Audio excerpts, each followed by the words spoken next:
ingene leta ya Tanzania n'Uburundi bavuga ngo ntawe dushaka hunguka ku nguvu, mugabo ugasanga babivuga ku munwa, mugabo ibyo bakora mu ibyo bashira mu ngiro no kugira bomore abo bantu bitahukane, bitwe ngo baritahukanye, ariko kubera ko atamahoro ahari, ariko kubera ko ukubaho kwabo kwananiranye. Akarorero ni iyo bavuze bati aho bahora basumira kubera ko HCR abantu bazanira indya ziboze canke zibuzumye zidasha, ibiharage bidasha, baca bagerageza kuza kurondera utundi tuntu twobasahiriza. Uko rero kurondera nk'udusoko baza baraguramo utuntu, Tanzania ishabura iti abo bantu bazovaha, nkeneye ko bava ngaha ku nguvu, kubera ko barimo baragerageza kwitunga bya bintu ndakorera ko ngo baromoke, bariko barabica hambavu ntibikinkundiye.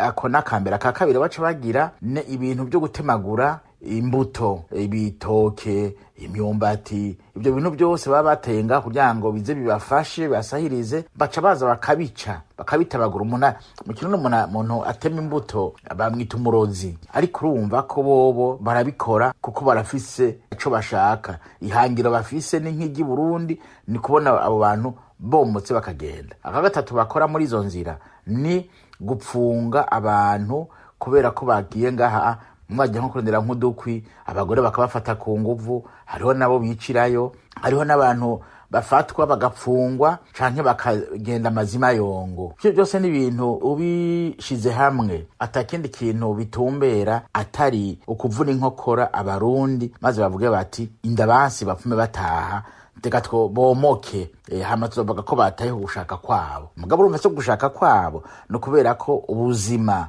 muri yo kambi butagishoboka, kubera leta ya Tanzania ishikiwe na HCR, ubuzima bwabo buba butagishoboka.